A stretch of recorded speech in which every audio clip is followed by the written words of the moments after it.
ले आव मालिनी हो सोने मुठी है सुइया रे गुथी देहु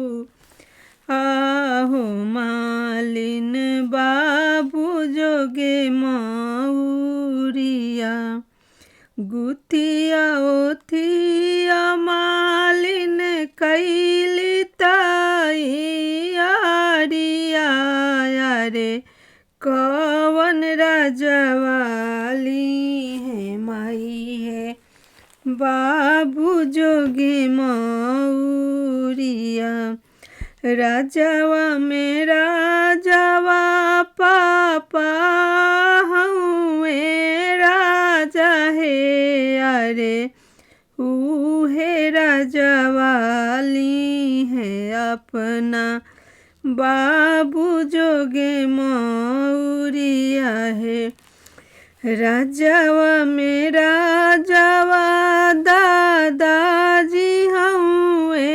राजा है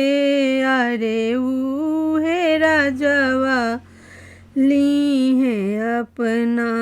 बाबू जोगे मऊरिया है ले आव मालिनी हो सोने मुठी है सुइया रे गुथी देहु आहो मालिन बाबू जोगे मऊरिया है गुथिया ओथिया मालिन कैली तैयार है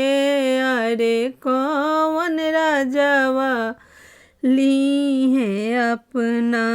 बाबू जोगे मऊरिया है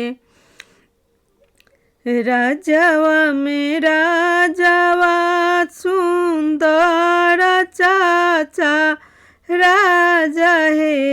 अरे उहे राजावा ली है अपना बाबू जोगे मऊरिया है राजावा में राजावा भैया हुए राजा है अरे उहे राजवाली